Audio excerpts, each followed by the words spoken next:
Well, let's try. What I want to suggest, and it's not necessarily the answer, but I want us to begin to try and paint a theological understanding of sin, love, and wrath. And so I've given you a piece of paper because I'm going to do it up on the flip chart.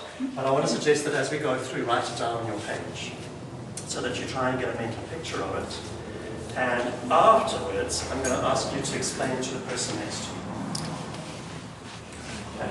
So that if you have to go and explain it at home or to somebody else or try and remember it, it'll sit a little bit better, sink in a little bit better if you have it written down and you explained it to somebody. Because teaching is a great way to learn.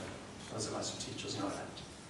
So we want to think a bit about, in a sense what we want to do is we want to start with our premise. And the premise that we've been talking about now for the whole, how many days of Lent have we had so far? 18, is it? We've done 18 days of reflection. Is what? What do we start with? God's love. That we are God's beloved, right?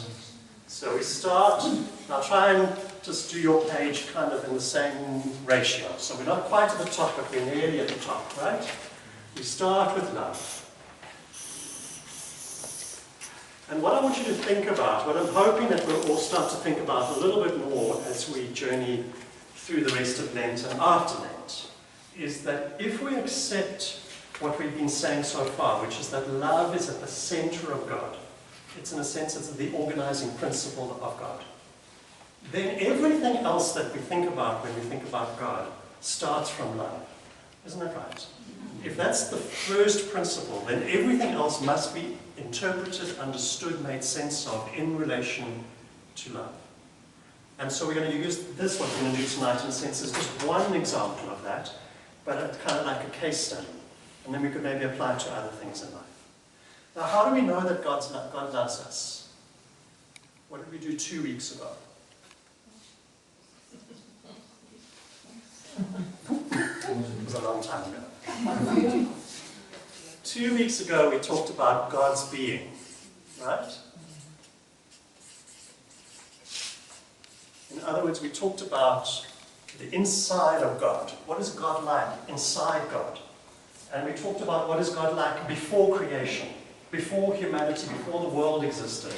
And we talked there about God is triune, 3 in 1, and that what 3 in 1 means is that God has always been in relationship, and that is a relationship characterized by such perfect intimacy and harmony and caring and mutual understanding that we call it love.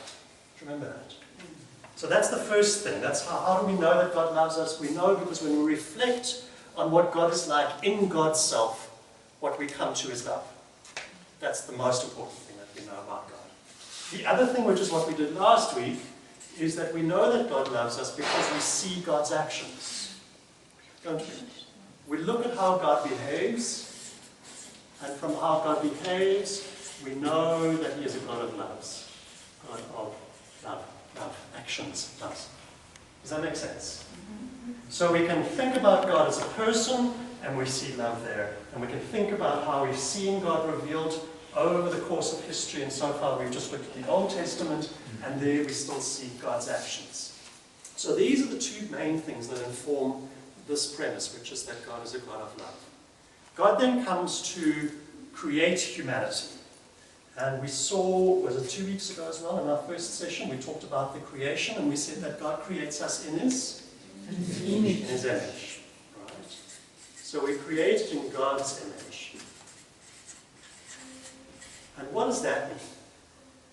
That means that God creates us, can you see okay? Is that right? Is that God creates us in relationship. In a sense, remember we said that God doesn't create individual people, He creates people in community, people in relationship. God creates with the intention that we should be in a perfect relationship with each other, with God, with the world around us, and even within ourselves, with ourselves. So those are the 4 areas. It's the psychology, it's the sociology, it's the spirituality, and the ecology. My relationship with myself, with people around me, with God, and with the world. So we were created to be in this kind of perfect relationship. So when God created Adam and Eve, when God created you, because you were knitted together in your mother's womb in God's mind before you were born, He has a picture of how we ought to be.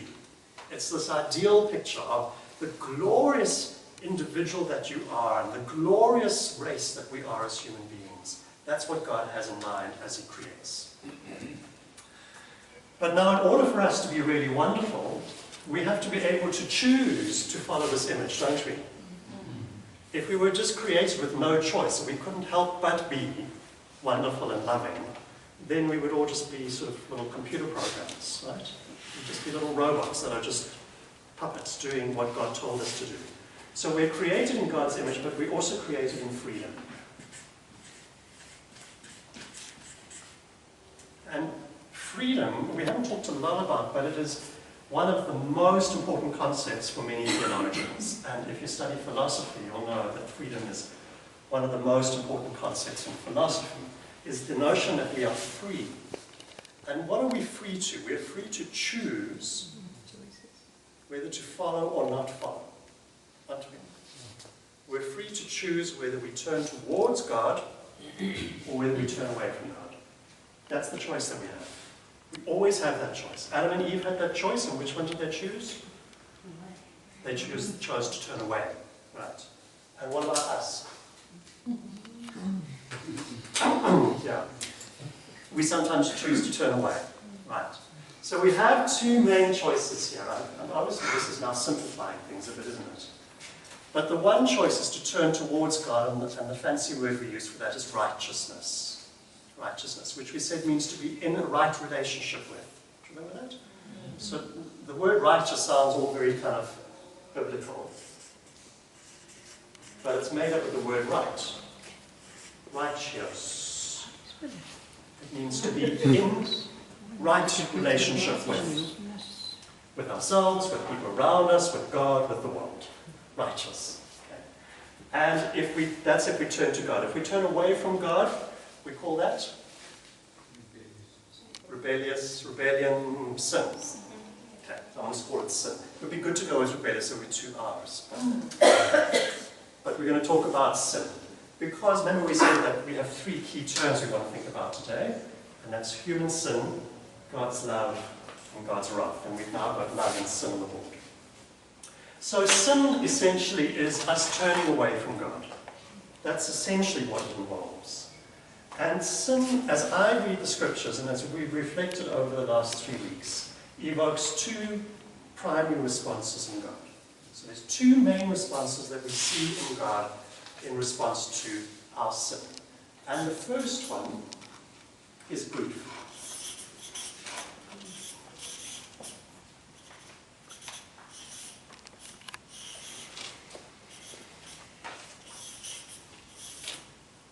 That's the first response, is grief, sorrow, heartbreak.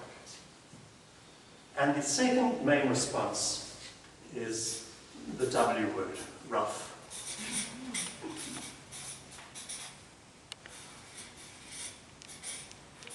Too much of arrows going in the wrong way. I got very confused with my arrows after a while, I must say. But no, in a sense, these are God's responses to our sin. So that's why they go in. Is that okay? That was the rationale. After a minute, I started trying to get rid of the arrows because I got very confused. So 2 key responses from God towards human sin, and that is grief and wrath. And so let's unpack those 2 a little bit. Grief is what we see most clearly in the story of the flood. So if we think back to the story of the flood in Genesis 9, I think, we see God has created humanity, and then He looks and He sees how depraved humanity has become, and He says before he commissions Noah to build the ark, He says that He is so grieved over humanity, and so grieved that He has created them, and so grieved over how they live their lives. And He uses that language in the lead up to the flood. Now we think of the flood as a huge, wrathful thing, don't we? I mean, smiting. Total destruction of the whole world. And it is, as an action, it is a wrathful action. But the feeling in God, you were asking that feeling, Bert, how does God feel when? The feeling that we read there is a feeling of grief, of sadness. So where does the feeling of sadness come from? And I want to suggest to you that the feeling of sadness comes from the big gap between how we are and how God dreams that we would be. That's where the grief is. I'm going to comment on that arrow, but I'm going to draw the arrow up like this, okay? But maybe it should go down. So I'm confused. But in a sense, grief is the feeling that God has because of the gap between sin, how we are, and God's image of us, how we ought to be, how we were created to be, how God dreams that we should be. Does that sort of make sense? So there's this terrible, you think sometimes of our own children, and we have this aspiration for our kid to do really well in something, or to make good friends at school, or something like that, and then they let us down, and we feel sad, don't we? Not angry. We feel sad. Why? Because the gap between our aspiration for them and what's actually happened for them is great, and we feel heartbroken. So that's where the grief comes from. Wrath, or anger, or what was the other word we used? Peter used upset, was it? Cross, yeah. Okay. So God being cross with us, where does that come from? I want to suggest to you that the primary source of God's wrath is his love for other people. The primary source of God's wrath is his love for other people. And I can see some frowns, that's good. I like frowns. So I'm going to suggest that goes back to here. Why do I say that? I want you to think about this. If God loves you, and somebody hurts you, how will God feel about that? Angry. Think about you as a parent, or as a husband, or a wife, or a child. If somebody hurts somebody that you love, you'd be angry with them, wouldn't you? You wouldn't grieve. The feeling that you have wouldn't be sadness, it would be anger. We'd feel angry. And the reason for that, the reason why we feel angry when somebody is hurt that we love, is because love takes sides. We talked a couple of weeks ago about God being picky. Hey, Portia? Remember, having favorites. When God loves somebody, he takes sides with that person. That's what we do when we love. If you love somebody, you're going to take their side. You might afterwards say to them, you know what, Sweetie, I think that you were actually wrong. But when you're with the other person, you're going to say, she's absolutely right and you're wrong. Right? Isn't that what we do? Hopefully, that's what we do. Love is not neutral. It is the nature of love to not be neutral. If love were neutral and just said, well, I love you all equally, and I'm not willing to take sides, it wouldn't really be love, would it? If God saw you being hurt, and he says, I love you, but he just stands by and lets you carry on being hurt, is that really love?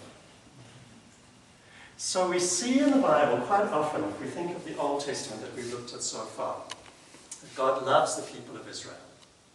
And when other people hurt them, he gets angry with them. And so sometimes we see people being obliterated, smitten. Smitten. Smitten. Who teaches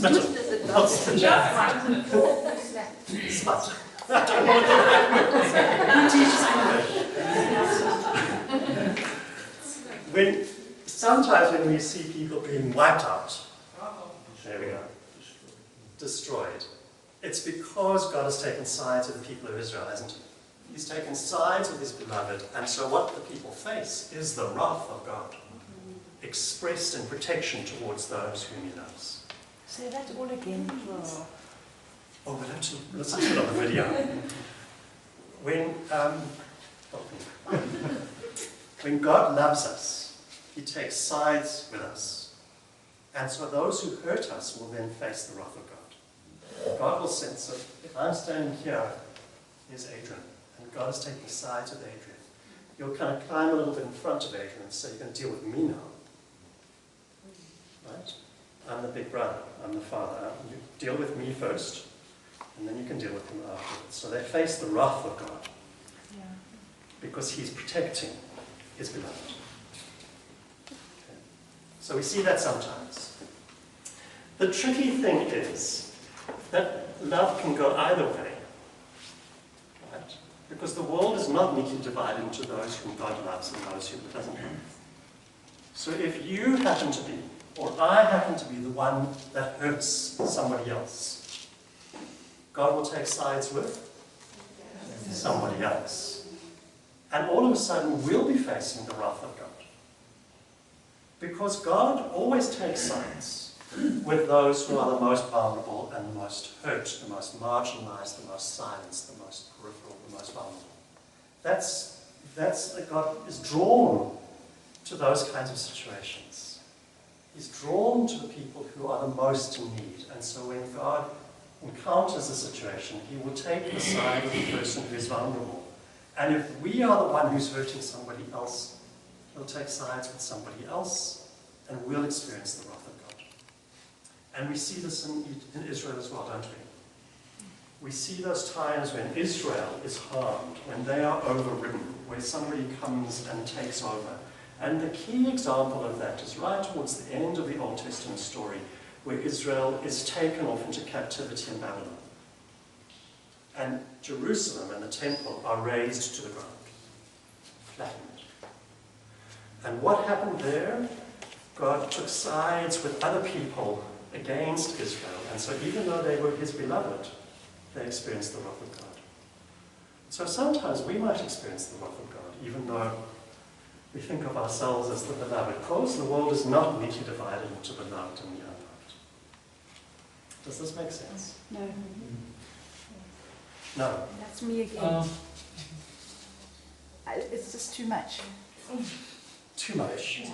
So let's think about the wrath of God for today. If we sin against somebody, we harm somebody. Perhaps the wrath of God that we experience is that we're no longer in favor with God. That we experience a distancing in our relationship with God. Yes, I understand that. God pulls back a little bit and says, you know what, I can't really be with you when you treat somebody like that. I can't be right close with you when that's what you're doing to somebody else, or to the world, or to or to other people, or to God, or even to yourself. So even when we harm ourselves, we're sinning against somebody else, which is the person that God has created us. So It's strange. if we go by your logic, then we are then bound to experience wrath of God at various points in our lives because we're imperfect. Absolutely. Therefore, we're going to ever experience at some stage a certain level of God's wrath. Yes. Fundamentally, yes, there's a consequence to an action. Yes. I'm a lot more comfortable with that. I'm really not comfortable with the notion, but because I don't like to pick a God, I'm not comfortable with the notion if it's my two children who are having a god-awful fight in front of me, and I think that one is slightly nuttier than the other one. I don't love any one of them any less. Because I'm human, I can speak, but because I'm God, I don't speak. There is a severing of the relationship between the nuts one and the same one with God. And I'm the notion, I can't see, for me that's an imperfect love. It's a human love that will say, I'm with you now because that one is wrong. And when that lies it, I'm back to being with you. I'm uncomfortable with that. I think for me, it's still the separation is the consequence of my selfish act, whatever that selfish act might be. There's two parts to that. One is the relationship that you have with the children. And the other part of it is the action that they have done. Yeah. So you're cross with them for the action, and there's a consequence and the wrath associated with the action. But the relationship is still there. You don't love them any more or any less, either way, or the one more or less than the other. The relationship is still there. We agree with them. I'm just saying he never turns on from the other side. I can't see it. Can I pull that into one of the differences between Old Testament thinking and modern thinking? I'm not even sure if the New Testament really thinks this way. In the Bible, there's a tendency to divide the world into those who are loved by God and those who are rejected by God. And so it is much cleaner. God is for you, or against you, and the world is divided. I think what we realize in our modern society is that we're all a mixture of good and bad. And if I think of Adrian, there's some aspects of what I do that's really beautiful and wonderful, and there's other aspects of what I do that are shameful and unfrightening. So where does God sit with that? Because we all have aspects where we turn towards God and other parts of our lives where we turn away from God. We come back to our fundamental premise, which we really emphasized last week, which is that God loves every single person. Whether you are a good person or a bad person, whether you are normally a good person but today you're having a bad day, or you're normally a bad person but today you're having a good day, right? Everybody is beloved.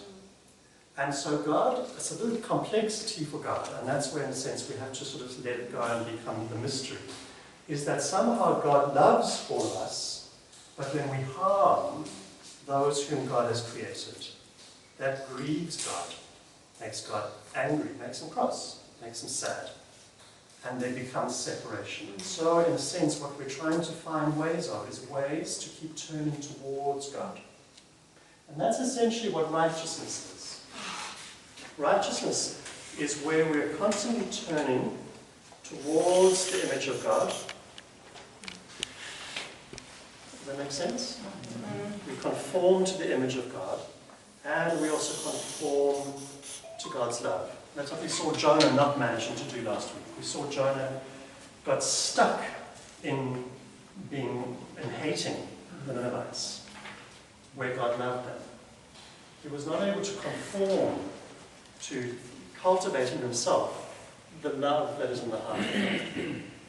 So as we turn towards God and as we cultivate love, we move into that place where we are increasingly aligned with God. When we turn away from the image of God, we forget about love, we turn away from God. And the trick in all of this is to move, and everything that God does with us is to move us from there to there. My last arrow, Peter. Right. That's the trick in all of this, is to move from sin towards righteousness, which means to move towards the image of God and to move towards love.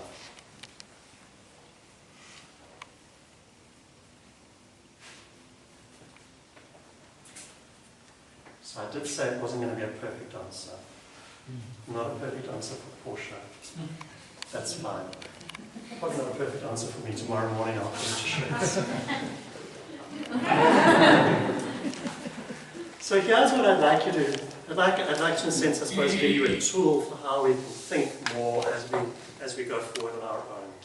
Is when we're thinking about something in the world, in our life, in our relationship with God, the first thing that we should write down is this word love. It is the first principle. It is the organizing principle in God. We remember that God is a God of love. How do we know? Because we know it in the being of God, and we see it in God's actions. We've only looked at the Old Testament, but next week we start to look at the New Testament, and we can look at our own lives.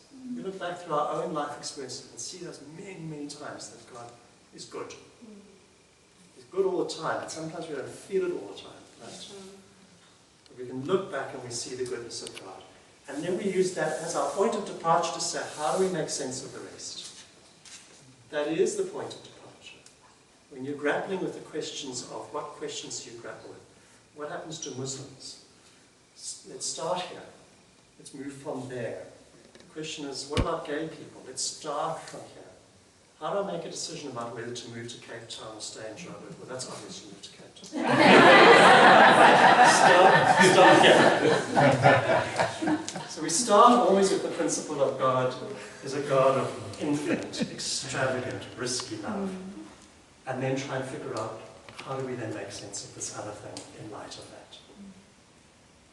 And so that's what I hope that you'll take as you go forward into this week. So let's we spend just a moment quiet and then I close with prayer for us.